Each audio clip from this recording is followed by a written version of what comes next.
siang, gimana kabarnya hari ini Ci Mei? Selamat siang Ci Ani, kabar saya baik-baik. Alhamdulillah. Sebelumnya mohon maaf ya karena sudah mengganggu waktunya Ci Mei. Seperti yang kita bicarakan kemarin, hari ini saya akan melaksanakan supervisi akademik di kelasnya Ibu Mei. Ya. Tujuan dari supervisi akademik ini adalah untuk pertumbuhan, perkembangan, dan pengawasan agar kedepannya bisa membantu menambah kompetensi mengajar dari guru. Adapun tahap dari supervisi akademik ini ada 3 tahap, yaitu yang pertama tahap pra-observasi, kemudian observasi, dan yang terakhir pasca observasi. Nah, saat ini kita melaksanakan kegiatan pra-observasi. Kita akan berbincang-bincang santai saja Ci Mei. Jadi bagaimana menurut Ci Mei setelah percakapan kita ini, apa yang diharapkan Ci Mei dari percakapan pra-observasi ini? Yang saya harapkan mungkin terkait dengan proses pembelajaran, kiranya nanti dalam proses pembelajaran ada peningkatan mulai dari kualitas gurunya, cara mengajarnya, mungkin seperti itu. Jadi yang diharapkan nanti oleh Ci Mei, kita bisa berbagi informasi gitu ya. Kemudian tukar pendapat terkait pelaksanaan pembelajaran di kelas nanti. Jadi seperti itu ya. Semoga saya bisa membantu Ci Mei agar persiapannya lebih maksimal, dan semoga nanti lebih maksimal lagi di hari H pelaksanaan pembelajarannya ya. Ci Mei kan guru kelas 4. Iya, Besok akan mengajar mata pelajaran atau tema apa? Untuk besok saya akan mengajar di tema 2, subtema 2, pembelajaran 1 tentang sumber energi. Oh iya, jadi tema 2, subtema 2, pembelajaran 1 tentang sumber energi ya. Ya. Nah, tujuan pembelajarannya apa? Tujuan pembelajarannya ada 6, tapi akan saya sampaikan secara garis besarnya saja. Ada 2 poin. Yang pertama, dengan pengamatan siswa mampu mengidentifikasi manfaat bentuk-bentuk perubahan energi dalam kehidupan sehari-hari dengan tepat. Yang kedua, setelah pengamatan, siswa mampu menyajikan hasil pengamatan tentang bentuk perubahan energi dalam kehidupan sehari-hari dengan tepat. Saya rasa itu saja yang garis besar saja. Iya. Jadi Ci Mei akan mengajarkan di tema 2, subtema 2, pembelajaran 1 tentang sumber energi. Dan tujuan pembelajarannya dengan pengamatan siswa mampu mengidentifikasi manfaat bentuk-bentuk perubahan energi dalam kehidupan sehari-hari dengan tepat. Dan yang kedua, setelah pengamatan, siswa mampu menyajikan hasil pengamatan tentang bentuk perubahan energi dalam kehidupan sehari-hari dengan tepat. Jadi begitu ya Ci Mei? Iya. Nah, terus persiapan yang sudah Ci Mei lakukan sampai saat ini bagaimana? Untuk persiapan tentunya harus menyediakan perangkat pembelajaran. Yang pertama RPP, yang kedua media pembelajaran apa yang akan digunakan, kemudian LKPD untuk mengukur kemampuan siswa, dan tentunya evaluasinya. Iya, jadi Ci Mei sudah menyiapkan RPP, kemudian media pembelajarannya, bahkan sampai evaluasinya kan. Jadi bisa diceritakan dengan lebih rinci apa yang akan dilakukan Ci Mei besok. Untuk besok dimulai dari kegiatan awal, dimulai seperti biasa, diawali dengan berdoa terlebih dahulu, kemudian salam, kemudian absensi setiap paginya untuk mengecek kehadiran siswa, kemudian masuk dalam kegiatan intinya, memberikan motivasi terlebih dahulu, memberikan pertanyaan pemantik kepada siswa agar supaya mereka ada gambaran materi apa saja yang akan diberikan di hari itu. Kemudian dalam kegiatan inti juga saya membagi kelompok, dan dalam beberapa kelompok itu mereka akan melakukan diskusi tentang perubahan bentuk energi. Jadi bagus sekali. Jadi sudah lengkap sekali kegiatan pembelajaran dari Encik Mei. Nah, ini Encik Mei, saya tertarik dengan kegiatan inti dari Encik Mei tadi yang mengelompokkan siswa itu. Nah, apa yang diinginkan Encik Mei dari kegiatan pengelompokan siswa tadi? Dari kegiatan pengelompokan yang saya harapkan peserta didik bisa berkolaborasi, bekerja sama antar teman, sehingga bisa saling melengkapi informasi terkait dengan sumber energi. Kemudian teknik pengelompokannya gimana? Untuk teknik pengelompokan, biasanya saya awali dengan mendiagnosa berdasarkan kemampuan peserta didik. Jadi anak-anak dikelompokkan berdasarkan kemampuannya, karena setiap anak memiliki kemampuan yang berbeda-beda yang saya gunakan untuk membagi kelompok sesuai dengan kemampuan mereka. Berarti itu bisa dikatakan sebagai pembelajaran berdiferensiasi ya? Iya. Jadi sesuai dengan kebutuhan belajar. Iya. Iya. Jadi pada saat saya membagikan atau memberikan LKPD yang berbeda, Bu. Jadi setiap kelompok tidak disamaratakan. Jadi karena setiap siswa ada yang memiliki minat pembelajaran yang lebih dominan di pembelajaran kinestetik, sehingga saya berikan LKPD yang langsung mereka melakukan percobaan tentang perubahan energi. Dan selanjutnya ada yang berkaitan dengan peserta didik yang memiliki kemampuan auditori, saya berikan LKPD membuat karya tulisan. Serta peserta didik yang gaya belajarnya lebih ke visual, saya berikan LKPD berupa gambar tentang perubahan energi. Ya, bagus, luar biasa sekali Encik Mei. Jadi Encik Mei ini sudah mempersiapkan anak-anak berkelompok sesuai dengan kebutuhannya.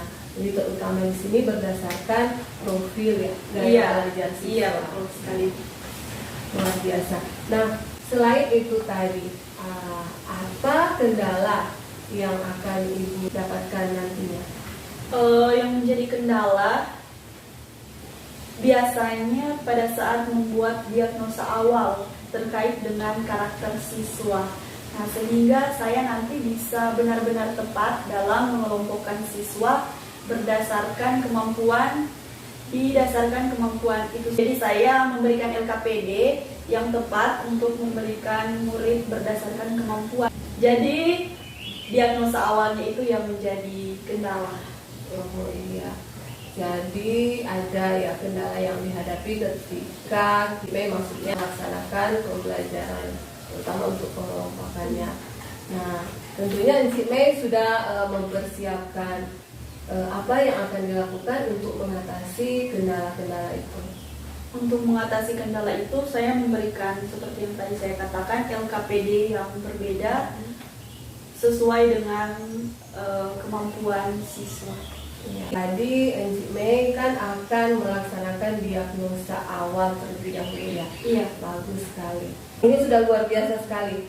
Nah, sampai sekarang ini persiapan Encik Mei untuk besok, pembelajaran besok sudah sampai di mana? Apa sudah selesai?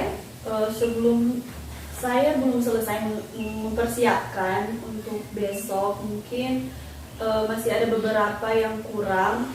Nah, yang kurang ini saya minta untuk Ibu Ani mungkin memberikan bantuan agar supaya besok persiapannya lebih mantap lagi.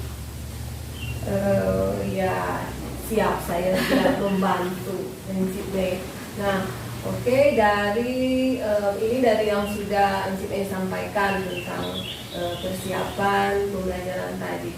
Nah, sekarang untuk kompetensi dari Encik Mei sendiri. Kompetensi apa dalam diri Encik Mei yang akan Encik Mei kembangkan?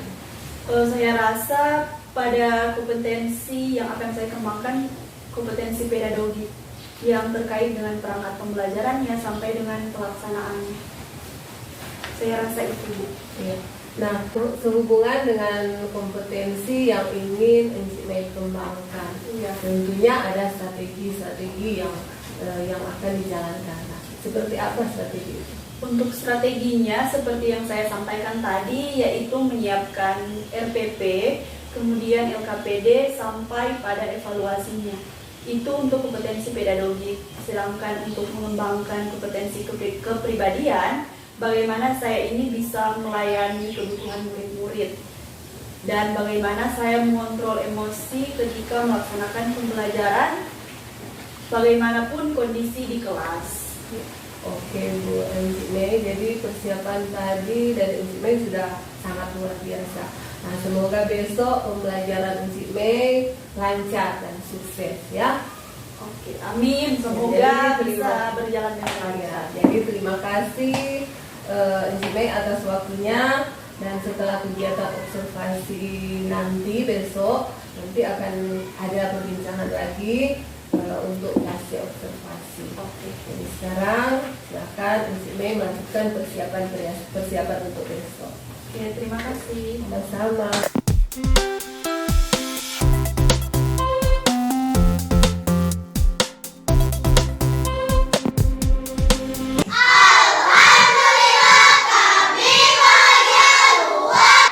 Di pagi hari ini.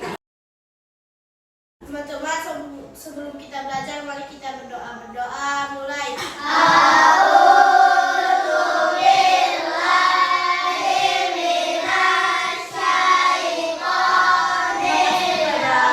Ibu yang telah memimpin doa kita di awal pembelajaran ini. Dan di pagi hari ini Ibu terlebih dahulu akan mengecek kehadiran kalian di pagi hari ini. Ibu panggil namanya. Tolong Mbak. Oke, mantap. Tepuk salut. Jempol, jempol. Jempol, jempol. Anak-anak, kemarin kita telah mempelajari apa saja. Ada yang masih ingat kemarin? Oke, angkat tangannya. Kita belajar apa kemarin? Sumber energi. Ya, apa kemarin loh? Sumber energi. Nah, sumber energi itu apa? Apa saja? Ada yang tahu? Ada. Matahari atau tata surya, energi listrik, apa lagi? Air. Oke, itu saja. Minggu lalu kita telah mempelajari tentang sumber energi. Nah, pada hari ini kita juga masih akan mempelajari tentang sumber energi. Setelah mengamati gambar dan membaca teks petunjuk Tertulis, siswa perlu memperhatikannya untuk membuat kipas. dengan langkah yang benar. Oke, nomor 2. Setelah berdiskusi, siswa mampu menyajikan teks petunjuk tertulis tentang cara membuat kipas Dengan tepat. Oke, sekarang Dengan tepat. Nah, oke, jadi tujuan pembelajaran kita di hari ini. Nah, anak-anak, coba perhatikan gambar yang ada di depan. Nah, ada yang tahu ini apa saja? Ada. Apa? Kipas angin. Apa lagi? Apa lagi? Blender. Apa lagi? Ayu. Oke, di rumah siapa yang mempunyai kipas angin di rumah? Ya, bentar. Yang ada AC.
percobaan adalah membuktikan bahwa energi dapat berubah.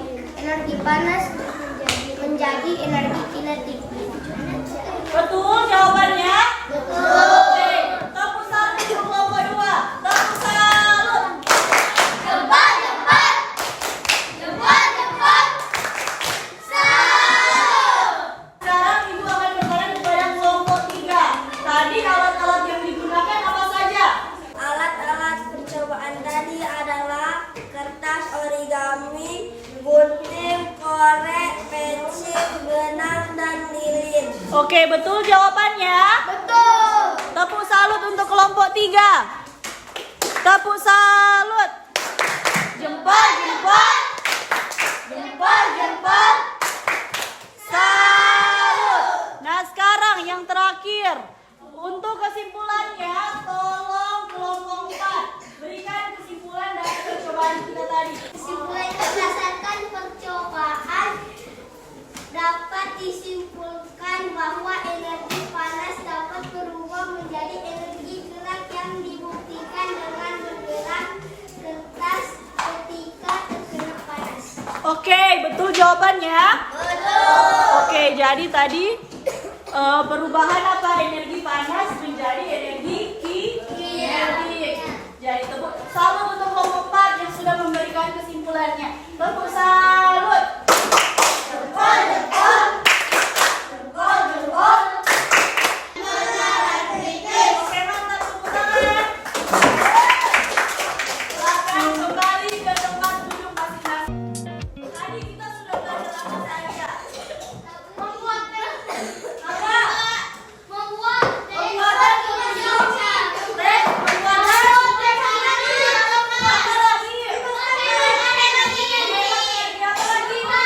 lagi? Apa lagi? Satu-satu kelompok 4 apa lagi? Apakah kalian sudah memahami pembelajaran kita di hari ini? Sudah. Adakah yang ingin bertanya tentang materi tadi? Tidak. Tidak. Oke, Ibu rasa semuanya sudah dipahami dengan baik ya. Oke, anak-anak. Tadi dalam mengawali pembelajaran diawali dengan apa? Doa. Tentunya kegiatan akhir diakhiri dengan apa juga? Doa. Coba Ibu minta Izam untuk memimpin doa pula. Mari kita berdoa. Berdoa mulai.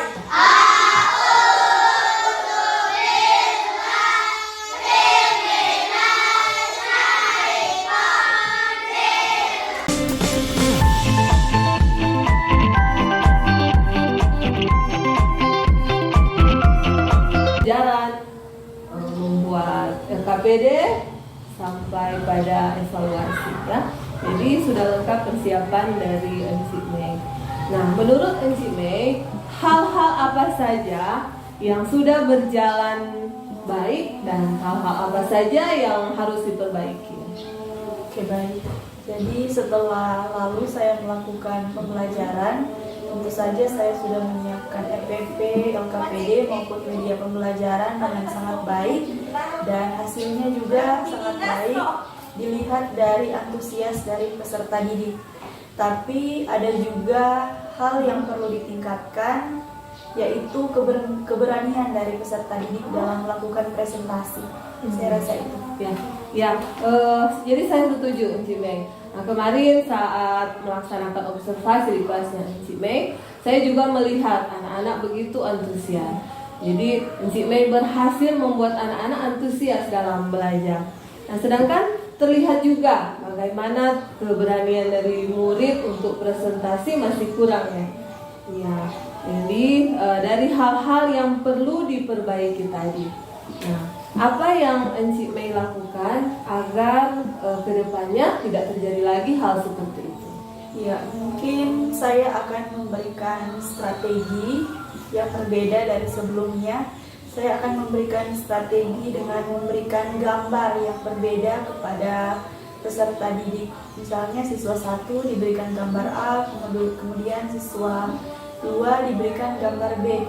Kemudian diberikan waktu untuk siswa tersebut menjelaskan dan mendeskripsikan apa yang ada di gambar itu sesuai dengan kemampuan mereka. Ya, luar biasa sekali ya Encik Mei. Mudah-mudahan dengan strategi yang sudah Encik Mei rencanakan dan ini sudah dilaksanakan, ini bisa berhasil untuk kedepannya. Nah, menurut Encik Mei, bagaimana tanggung jawab Encik Mei sebagai guru kelas 4 agar murid-murid tidak mengalami hal-hal yang sudah Encik Mei katakan sebelumnya? Ya, tentu saja sebagai wali kelas atau guru kelas 4, saya harus terus berusaha dalam memberikan pembelajaran yang inovatif dan tentu saja pembelajaran yang berpusat pada siswa sehingga pembelajaran lebih menarik dan tidak bosan. Ya, hebat sekali Encik Mei. Jadi Encik Mei sudah memikirkan ya bagaimana strategi untuk dipakai pada pembelajaran berikutnya. Nah, hal ini tentu saja saya yakin akan membuat murid berhasil memahami apa yang akan diberikan pada mereka nantinya. Dan sekarang kita akan refleksi sejenak. Jadi bagaimana perasaan Encik Mei saat ini setelah melakukan pembelajaran kemarin. Nah, jadi perasaan saya tentu saja saya sangat senang karena sebagian besar dari rencana saya terlaksana dengan sangat baik dan tentu saja berkat bantuan dari Encik Ani yang memberikan arahan bagaimana cara mempersiapkannya, dan tentu saja masih ada beberapa hal yang perlu diperbaiki seperti yang saya sampaikan tadi, masih ada siswa yang kurang berani dalam melaksanakan presentasi. Tapi dari itu menjadi refleksi bagi saya supaya kedepannya lagi lebih baik lagi dalam memilih strategi apa yang cocok dengan peserta didik. Betul memang seperti itu. Jadi dari pembelajaran yang Encik Mei lakukan selama ini, menurut Encik Mei, mana yang lebih menarik, pembelajaran yang dilakukan kemarin itu atau pembelajaran yang sudah dilakukan sebelum-sebelumnya? Ya, tentu saja saya lebih senang yang saat ini, yang lalu saya melaksanakan pembelajaran karena persiapannya lebih matang dan hasilnya juga peserta didik sangat antusias dalam pembelajaran. Ya, nampak sekali murid-murid itu gembira, Ya. Mereka senang dengan pembelajaran yang Encik Mei berikan. Ya, oke Encik Mei. Nah, adakah hal-hal yang baru, yang menarik yang Encik Mei temukan dari pembelajaran kemarin itu? Ya, hal menarik yang saya temui berdasarkan yang lalu terdapat kebutuhan belajar yang berbeda-beda terhadap peserta didik. Jadi siswa 1 ternyata harus diberikan strategi yang berbeda, siswa 2 diberikan strategi yang berbeda. Jadi ini keterkaitan dengan kebutuhan belajar peserta didik. Ya, oke, betul sekali Encik Mei. Jadi saat ini Encik Mei sudah menerapkan pembelajaran berdiferensiasi. Kemudian kembali ke kompetensi yang ingin Encik Mei kembangkan, yang kemarin sudah Encik Mei kemukakan saat observasi. Nah, menurut Encik Mei, apakah semua itu sudah berhasil? Menurut saya sudah, karena dilihat dari kompetensi pedagogi, seluruh peserta didik sangat antusias dalam pembelajaran. Encik Mei terlihat sekali memang Encik Mei begitu telaten ya dalam memberikan pembelajaran pada siswa. Sepertinya sudah tidak ada lagi hal-hal yang tidak mengenakan bagi siswa karena siswa kelihatan memang sangat gembira. Nah, untuk selanjutnya kompetensi apa lagi yang ingin Encik Mei kembangkan? Nah, tentu saja saya masih ingin terus belajar kompetensi pedagogik saya agar lebih memahami lagi tentang pembelajaran diferensiasi itu seperti apa, sehingga dengan saya mempelajari pembelajaran diferensi itu seperti apa, saya lebih memahami lagi kebutuhan dari peserta didik, di mana bukan hanya kontennya saja, tapi juga proses dan produknya seperti apa. Dalam artian murid saya belajar sesuai dengan kebutuhan mereka. Wah, bagus sekali Encik Mei. Nah, strategi apa yang akan Encik Mei lakukan untuk memenuhi keinginan dari Encik Mei ini? Untuk strateginya, yang pertama saya harus sharing dengan rekan-rekan guru maupun kepala sekolah seperti yang saya lakukan dengan Ciani memberikan arahan, memberikan solusi tentang masalah yang terjadi di kelas, dan tentu saja sebagai seorang guru kita harus mengikuti diklat pengembangan diri seperti yang ada dalam PMM, di mana banyak sekali pelatihan mandiri yang bisa kita lakukan. Iya, bagus. Jadi luar biasa sekali Cik Mei, dan mudah-mudahan apa yang Cik Mei harapkan ini bisa terlaksana dengan baik. Dan terima kasih sudah bersedia melaksanakan kegiatan supervisi akademik ini, mulai dari observasi sampai ke pasca observasi ini. Dan semoga dari kegiatan supervisi akademik ini kita akan bersama bisa membawa manfaat untuk kita semua, dan terutama bagi murid-murid. Sekali lagi terima kasih Cik Mei. Terima kasih.